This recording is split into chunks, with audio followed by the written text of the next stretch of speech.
Anda semua pernah dengar tak vitamin matahari, sun vitamin? Mungkin dah tahu kot. Vitamin D3 amat mustahak. In fact, is the number one vitamin. Sebenarnya dia bukan vitamin, dia sebenarnya hormon, tahu tak? Sebab dalam body kita, kalau you tengok kajian mana pun, dia kata minimum 500 action.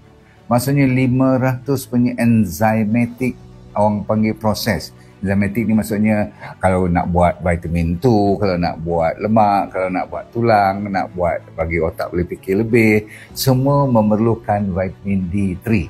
Dan kenapa ada K2 pula? Tanpa K2, D3 saja dia tak berapa cun. Maksudnya dia akan kadang-kadang bila dia tarik kalsium nanti berlebih-lebih pula, bahayakan buah pinggang semua kan. Jadi semua Tuhan dah jadikan.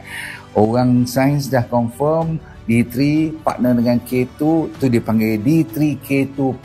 Jadi fungsinya daripada ujung rambut sampai ujung kaki lah, ni real atas daripada semua vitamin dan mineral lain.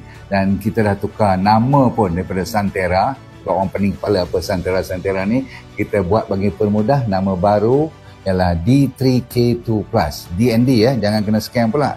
Tapi barangan ataupun bahannya exactly the same. Quality tetap sama, producer semua sama. Okey? Supaya memudahkan you tak fikir banyak-banyak. Boleh?